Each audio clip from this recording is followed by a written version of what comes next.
Southington's one of those small towns that really people care about each other. Activities, organizations, sports, anything you want to do, you can really find and get involved with. It's a great town to live in. It's got a great school system, a wonderful place to raise a family and to live. I love Southington. I moved here 7 years ago and I wouldn't want to be any other place. I love Southington. I have an allegiance to Southington like so many other people. It's a great, wonderful town.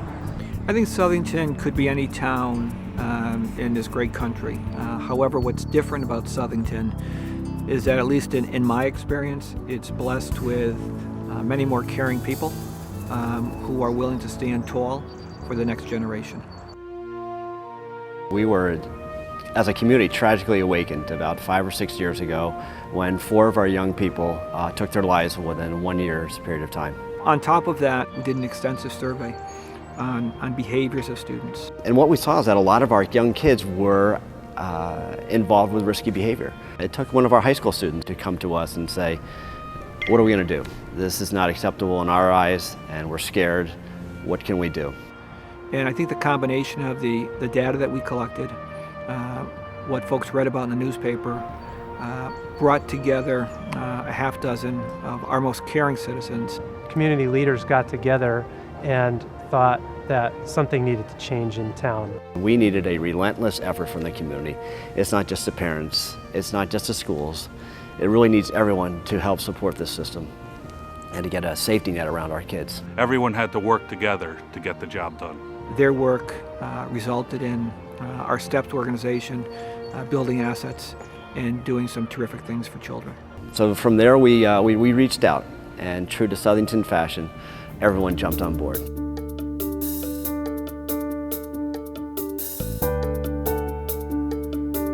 STEPS is a philosophy, not a program.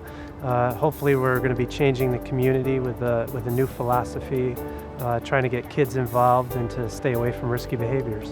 The model that STEPS chose to follow is something called the 40 developmental assets, and it's basically building blocks, 40 building blocks that kids should have, and the more of these that kids have, the better able they'll grow up to be healthy and successful in their life. This is a paradigm shift. It's a culture change.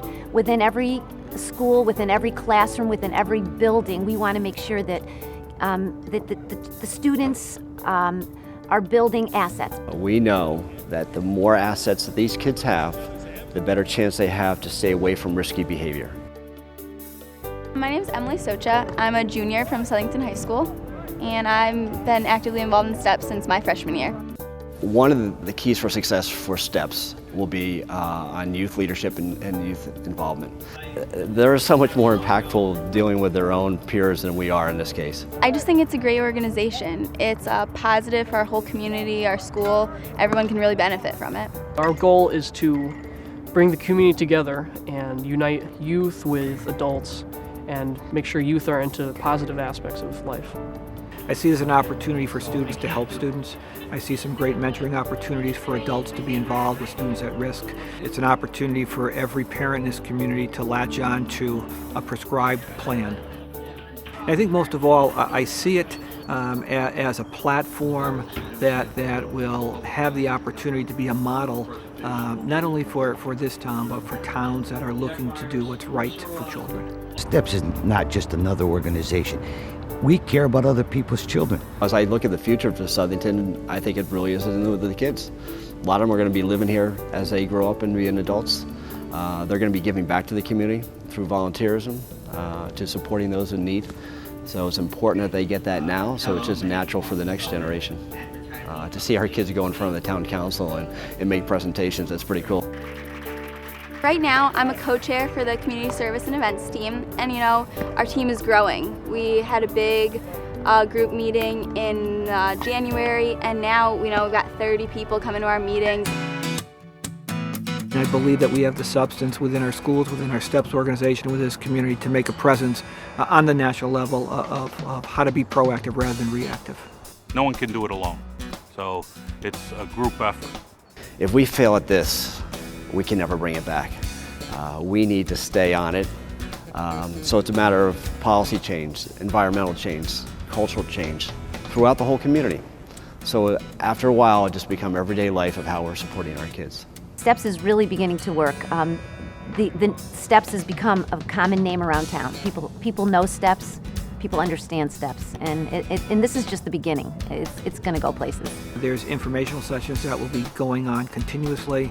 There'll be opportunities for parents to truly understand how things have changed since they went to school. And I think it's also an opportunity to connect them to their child in a much better place. I think a lot of them are seeing they're part of a movement in town. They're part of a real change in town. I think that any community can really do what STEPS is doing. It's just you got to have those people, and we're trying to instill those healthy values and, grow great kids. That's really what we're trying to do. Working with other people in the town of Southington and working with people in the community, doing community service, I think that's a life lesson for a lot of the kids to be learning and to be interacting with a lot of adults, and just to see what's out there in the greater community, and being a part of it, being a part of the change to help out. I can't control the world, but I do believe that I can make a difference in the local community, and I hope that in the end result, the end game of this, is that our community is more caring as a whole. Adults care for the kids. Kids have respect for adults, and kids are more inclined to do positive activities. I'm thrilled about this generation, though. I mean, the talent, skill level that these kids have is something that we weren't even close to. So they have a lot of gifts and talents that we didn't have, and I think the future is bright with them.